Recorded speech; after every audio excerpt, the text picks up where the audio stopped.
the ladies how to do the stenciling technique. So I'm just going to move this out of the way, and I'm just going to grab the stencil. Now what I did ahead of time is I grabbed the stencil, which is this one. This is probably the easiest of all the stencils that I brought out, so I've brought this one to you to show you what you can achieve. And you need to start out with the easiest and then build yourself up if you haven't got the great confidence. Okay, so all I'm going to do,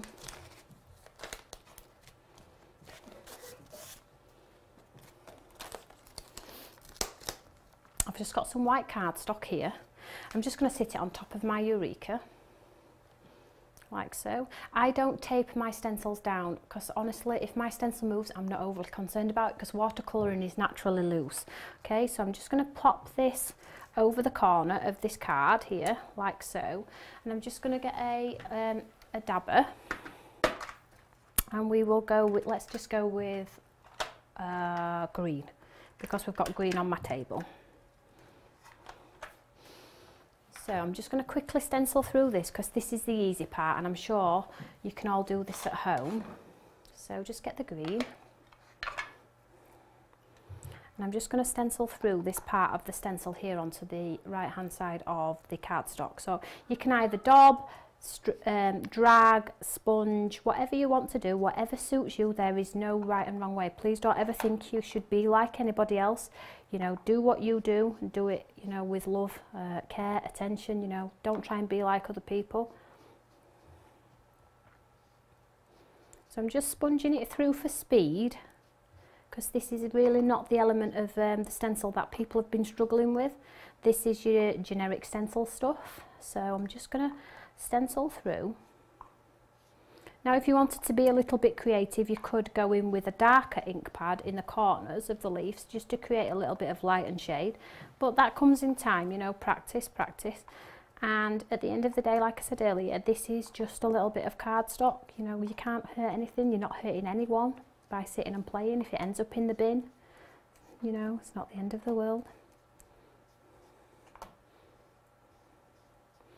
So I'm just going to add a bit of depth on there. So you start from the centre out, in.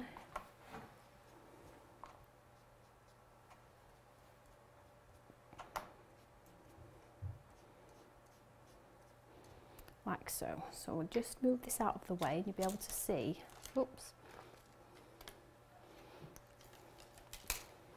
how lovely that looks. So that's just on the bottom right hand corner.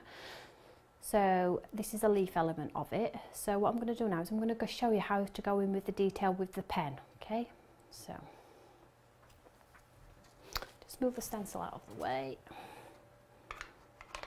So a couple of things then. So I've got two pens with me here today. I have the Micron pens, a size 5 and a size 2 pen.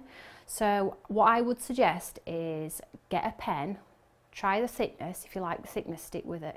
There's a size 2 and a size 5 here. Now I wanted to show you the different looks you can achieve with either pens. So 2 might be too thin for you, or 5 might be too chunky. What I would suggest is always get a piece of scratch paper first, a piece of scrap paper, and draw some lines to see if it's what you do. So what I'm going to do is I'm just going to get the pen now. This is size 5, and I'm just going to draw a leaf now and just show you how this one comes across. So this is size 5. Okay, so all you're going to do is just draw a leaf.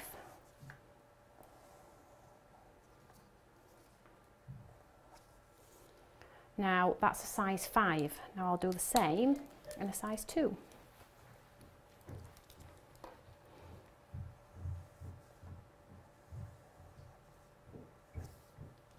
So you can see straight away there the thickness in pen. Now when I'm on television, I always do size 5 because it's easy for people to see. But if you're doing it and saying it looks a mess, maybe you're using too thick a pen. So try with a size 2, 3 and maybe progress to a size 5, or just stick with a 2 and a 3 if that's what you like to do. So I'm going to use size 5 so you can see. So what I would suggest is when you're doing your lines, don't follow the end of your pen. Don't follow the end of your pen. What you need to do is look at where you're taking your pen. So I'm going to draw this leaf in here. I'm starting here, but I'm already looking here because I know that's where I need to go. And I don't even want to follow that line perfect because it will look too sterile. I want it to look like a sketch. So place your pen down and just go for it. go round. I haven't even followed the watercolour line there, can you see? And then again, I'm coming down to here, but I'm starting here. So when I come to draw the line, I'm already looking here, because this is where I want to be here, okay? So what I'm going to do is I'm going to come down, like so, okay? The colour, this is watercolouring. It's loose, it's not fluid, it's got spaces where you have white areas. So, you know, just go with it and just see where you go. And then in there, just do a natural flick. There we already have a leaf. So let's just turn it around then, and I'm going to do one on this one here. So I'm going to start here, but I know I need to be here, so I am looking here. So all I'm going to do is I'm just going to go with it. And again, I'm going to start here, and I know I need to be here, so I'm just going to go with it. You see, I'm not sticking to any lines, and then I'm just going to draw a flick. Okay, and then with the stem, just follow the line slightly, but don't do it all. Just draw a little bit of it, so leave gaps. Like so. And then we'll just do another one here. So I'm just going to go with it and go with it. Can you see? I hope this is making sense. What I'm going to do is I'm going to swap it out for number 2 so you can see the difference. So, see this one here? We'll do this in size 2 so you can see the difference. So, out. Now if you can see that, you can see straight away there it's a lot thinner. So if you're just starting out, maybe just start with a 2, preferably I prefer a 5.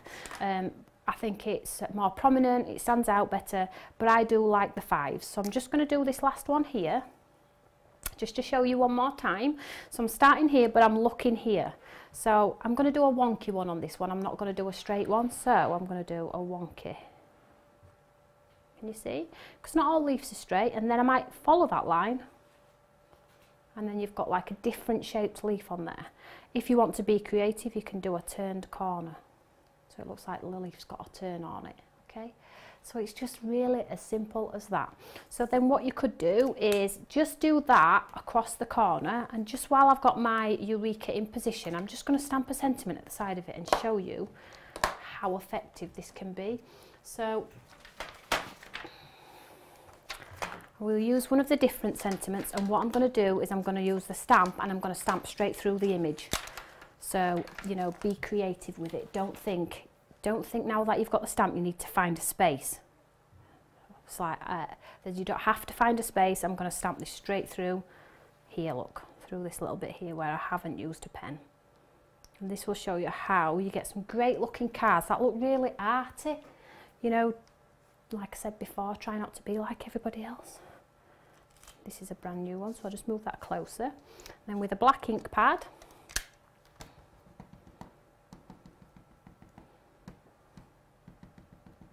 may have to stamp this twice because it's a new one, but we will see.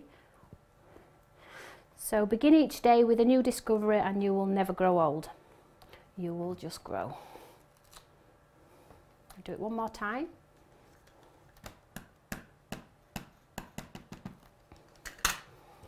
And again, you've got your water droplets in your kit. So if you have got the stencils, these water droplets sit really well on your stencils. There we have it. Beautiful looking artwork with little to no effort.